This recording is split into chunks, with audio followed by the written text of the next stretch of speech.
During your visit, you may come into contact with a diverse range of activities and processes, and this video is designed to ensure that you will at all times be safe.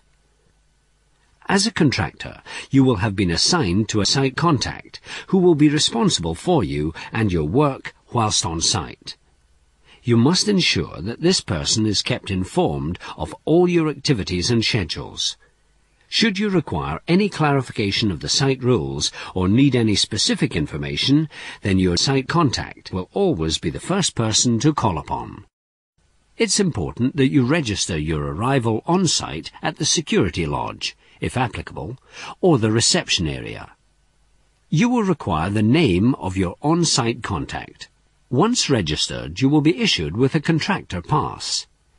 You will be required to wear this at all times while on site.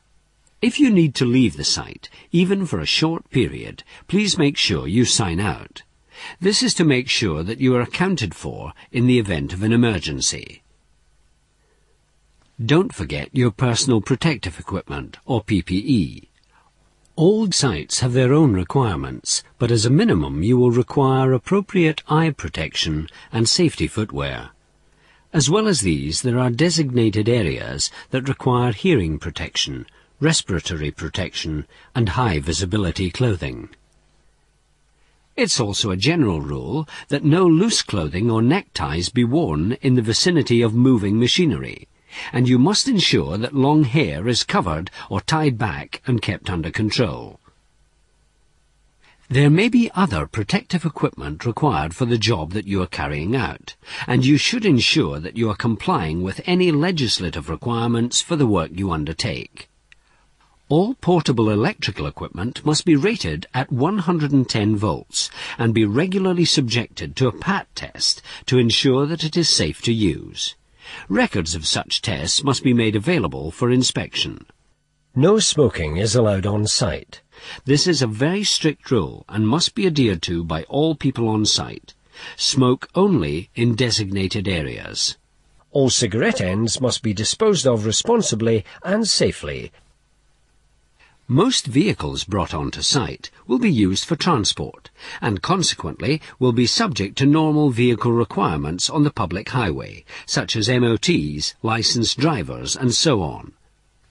There must be evidence that all vehicles, including forklift trucks, are adequately maintained in a safe condition and that operators are trained and authorized to use the vehicle. Site speed limits and other restrictions, such as designated parking areas, must be obeyed for all types of transport. If you hear the evacuation alarm, you should evacuate the building immediately by the appropriate route and assemble at your allocated point where you can be accounted for. If you are working at height or below ground level, get to ground level, identify the nearest means of exit from the building you are in, and ensure that it is clear. When evacuating, do not wait to collect your belongings. Exit the building immediately. Do not run, and do not use the lifts. You must not re-enter the building for any reason. Remain at your assembly point until given the all clear to return.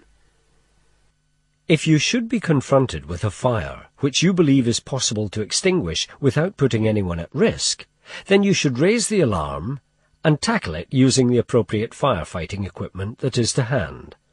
Larger fires should be left to the fire brigade to handle. In this case, you should evacuate the area immediately and alert the site by raising the alarm.